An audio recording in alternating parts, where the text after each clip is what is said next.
그런데 우리가 세 번째 재택근무에서 분포의 가운데 있는 사람이 포기할 용의가 있는 금액이 얼마였었냐면요. 1불 33센트였었어요. 우리말로 나오니까 갑자기 이렇게 마음이 편안해지죠. 저도 편안합니다. 1불 33센트였어요. 그러니까 비교해 보면 별 차이가 없습니다. 그러니까 이 컨바인드 플렉서블 옵션에는 세 가지 1번, 2번, 3번 옵션이 다 포함이 되어 있는데 우리가 어떤 결론을 내릴 수 있냐면 이 세 가지 중에서 사람들이 이 세 번째 옵션, 그러니까 재택근무에 대한 옵션을 중요하게 생각하기 때문에 비슷한 값이 나온 것이다라고 우리가 추측할 수 있겠죠. 그래서 세 가지를 모두 선택할 수 있다고 해서 민 밸류에이션이 더 크게 증가하지는 않아요. 그러니까 사실 앞에서 보면 다시 한번 돌아가 보겠습니다.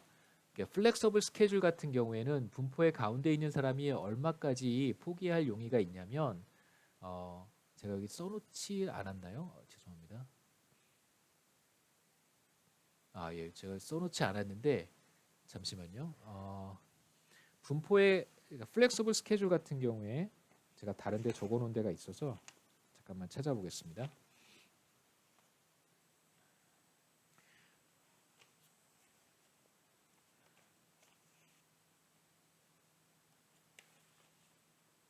잠시만요. 논문을 다시 봐야죠. 분포의 가운데 있는 사람이 얼마까지 포기할 용의가 있냐면 0.48달러예요. 0.48. 이 경우에는 48센트를 포기할 용의가 있습니다. 그럼 실제로 이제 0.48을 포기할 용의가 있고 첫 번째 경우에는요. 두 번째 경우에는 얼마였었죠? 두 번째 경우에도 제가 따로 표현하진 않았는데 두 번째 경우에도 죄송합니다. 이 경우에는 0.22달러인데 오히려 받아야 돼요. 이 경우에는 0.22달러고요. 0.2달러를 오히려 받아야 됩니다. 자, 그다음에 세 번째는 우리가 아까 확인했습니다. 1.33이었고요. 세 번째는 여기 나와 있죠. 1.33. 실제로 0.48달러를 포기할 용의가 있고 재택근무의 경우에는 1.33달러를 포기할 용의가 있습니다. 물론 이제 40시간 미만으로 일하는 그러니까 그 근무 시간을 조정할 수 있는 두 번째 옵션의 경우에는 분포의 가운데 있는 사람한테 오히려 22센트를 더 줘야 그 유연 근무제 넘버 오브 아워스, 플렉서블 넘버 오브 아워스를 선택하게 될 텐데요. 이걸 우리가 감안하더라도 48센트에서 22센트를 빼면 26센트가 되잖아요. 0.26달러가 되는데 그럼 실제로 이거와 이거를 합한 효과가 나타나야 될 거예요. 다시 말하면 한 1.6달러 정도, 1달러 60센트 정도의 그 지불 용의가 표출이 돼야 되는데 실제로 우리가 네 번째 컨바인드 플렉서블 옵션에서 이 세 가지를 모두 선택할 수 있는 종합 선물 세트라고 할 수 있는 옵션에서는 사실 이만큼까지 지불할 용의는 나타나진 않습니다. 그래서 세 가지를 모두 다 선택할 수 있다고 해서 민 밸류에이션이 그러니까 분포의 가운데 있는 사람이 지불할 용의가 있는 금액의 크기가 더 크게 증가하지는 않는다는 거예요. 실제로 1불 17센트까지만 포기할 용의가 있기 때문에 그래서 우리는 아까도 말씀드렸듯이 이제 재택근무에 대한 지불 용의가 1달러 33센트이기 때문에 주로 대부분의 경우에 이제 1불 17센트라고 하는 컨바인드 플렉서블 옵션에 대한 지불 용의 금액이 대부분 재택근무에서 온 것이다라고 해석할 수 있다는 것이죠. 그다음에 다섯 번째는 이거 재미있는 이것도 저한테나 재미있는 여러분 재미있으실 거라고 생각합니다. 여러분 제가 좀 개인적으로 도움이 될 것 같아서 이렇게 논문까지 정리해서 이제 보여드리는 건데요. 그 저는 개인적으로 이렇게 현재 진행되고 있는 이제 다른 특히 이제 미국의 훌륭한 경제학과 교수들이 열심히 연구하고 있고 그 지금 막 새롭게 나오는 비교적 이건 뭐 조금 오래됐지만 그래도 비교적 새로운 연구 결과들이잖아요. 여러분 경제학 교과서에 나오는 이야기들은 대부분 다 20년, 30년씩 된 이야기들이니까요. 물론 이제 교과서에 나오는 이론은 어느 정도 검증이 되고 그 다음에 논란의 여지가 거의 없는 그런 우리가 정설로 받아들여도 괜찮은 그런 이론들인데요. 근데 물론 이제 최근에 어떤 것들을 하고 있고 어떤 결과들이 있는지를 이제 보여드리는 것도 저는 굉장히 큰 의미가 있다고 생각을 해서요. 근데 또 모르죠. 그 2, 30년 전에 만들어진 여러 가지 이론들이 정설로 확인이 됐다고 해서 우리가 다 알고 있잖아요. 글로벌 금융 위기가 터진 다음에 우리가 사용했던 거시경제 모형이 제대로 경제 위기를 설명하지 못한다는 것도 우리가 사실 확인을 했습니다. 그다음에 지금 우리가 겪고 있는 또 다른 경제 위기 상황에서 우리가 정설이라고 믿었던 것들이 또 맞지 않는 경우가 또 나타날 수 있겠죠. 그렇기 때문에 항상 뭐 새로운 것도 여러분 좀 보시면 좋을 것 같아서 제가 소개를 하는 것이고요. 그다음에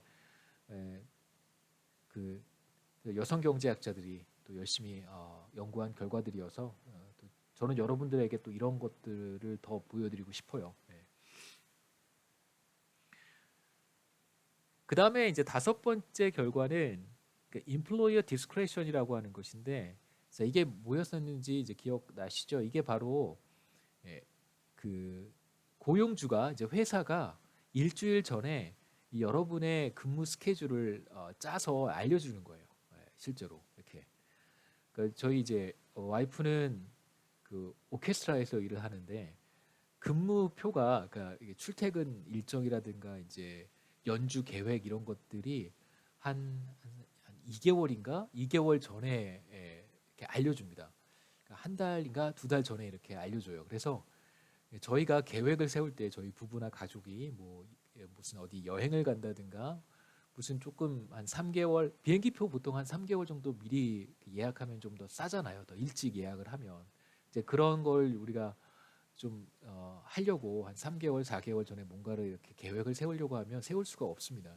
가족 여행은 와이프의 스케줄이 아직 확정이 되어 있지 않기 때문에 사실 좀 그런 게 불편한 게 좀 있어요. 그런데 지금 우리가 보는 인플로이어 디스크레션은 불과 일주일 전에 근무 날짜와 근무 시간을 인플로이어가 회사가 정해서 일주일 전에 노티스를 주는 상황이라고 이제 우리가 가정을 하고 보고 있습니다. 그래서 Monday through Friday 9 to 5라고 하는 이제 베이스라인 옵션과 회사가 여러분의 스케줄을 정해서 일주일 전에 알려주는 경우, 이 경우에는 사실 다섯 번째 인플로이어 디스크레션이 어메니티가 있다라고 말할 수 없고요. 베이스라인 옵션이 어메니티를 갖는 거다라고 할 수 있겠죠. 그래서 여기에서는 어메니티를 갖는 옵션은 바로 베이스라인입니다. Monday through Friday 9 to 5가 바로 어메니티가 있는 것이다라고 볼 수 있겠죠. 그래서 여러분 세로축을 보시면 세로축은 인플로이어 디스크레션을 선택하는 비중이 아니고요. 베이스라인 잡을 선택하는 비중입니다. 앞에 그림하고 한번 비교해 보시죠. 앞에 그림에서는 보시면 베이스라인을 선택하는 것이 아니라 컴바인드 플렉서블을 선택하는 사람들의 비중이에요. 그러니까 이건 컴바인드 플렉서블 옵션이 어메니티를 갖는 것이기 때문에 이제 그걸 선택하도록 그림을 표현한 것이고, 우리가 지금 다섯 번째의 경우에는 일주일 전에 회사가 스케줄을 정해서 알려주는 것은 사실 비교적 나쁜, 뭐가 좋고 나쁘다라고 평가를 했을 때 베이스라인보다 어메니티가 떨어지는 거라고 볼 수 있겠죠. 그래서 여기에서는 베이스라인을 선택하는 사람들의 비중이라고 보겠습니다. 그래서 세로축을 제가 그렇게 읽을 테니까 앞에 거랑 여러분 헷갈리지 마시고요.